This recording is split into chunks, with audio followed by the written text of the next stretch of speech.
سلام للجميع، مرحبا بكم فيديو جديد اللي غنتكلموا فيه على موضوع مهم. وقبل ذلك ما تنسوش تدعموا القناة بلايك واشتراك باش يوصلكم الجديد. إذن في موضوع اليوم غنتكلموا على ندرة الحليب في الأسواق المغربية، باعتبار الحليب مادة من المواد الأساسية في الاستهلاك اليومي، نظرا أنه داخل في الثقافة الاستهلاكية المغربية. بالرغم من أن الكثير من الأطباء ما بقاوش كينصحوا باستهلاك الحليب، إلا أنه بغينا أو كرهنا فراه داخل في الثقافة ديالنا وفي التقاليد ديالنا.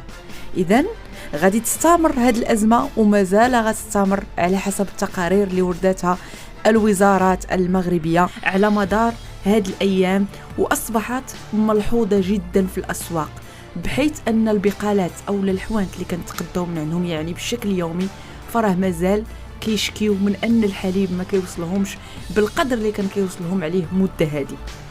فيما أكد السيد عبد الحق البوتشيشي رئيس الجمعية الوطنية لتقنية تربية المواشي أن الإشكالية ديال نقص الحليب الحاد فهي مطروحة حاليا في الأسواق، وأنها ما جاتش صدفة، وإنما كترجع لبزاف ديال العوامل، منها داخلية وأخرى خارجية. نتكلموا منها على أزمة كورونا، وكذلك غلاء الأعلاف المركبة بسبب الحرب الروسية الأوكرانية. ومن جانب آخر اعترفت الحكومة بالأزمة وأكدت على دعم هذه السلعة في خلال إحدى برامج تموين لدعم سلسلة التحكم في الإنتاج. شاركوني الرأي ديالكم حول المتسبب في أزمة الحليب، واش الحكومة المغربية حكومة أخنوش قادرة على توفير الحليب بالأسواق أم لا؟ واش غادي نوصلوا أننا نوليو نتشبهوا دولة الطوابير، طوابير الحليب والسميد والملح إلى آخره؟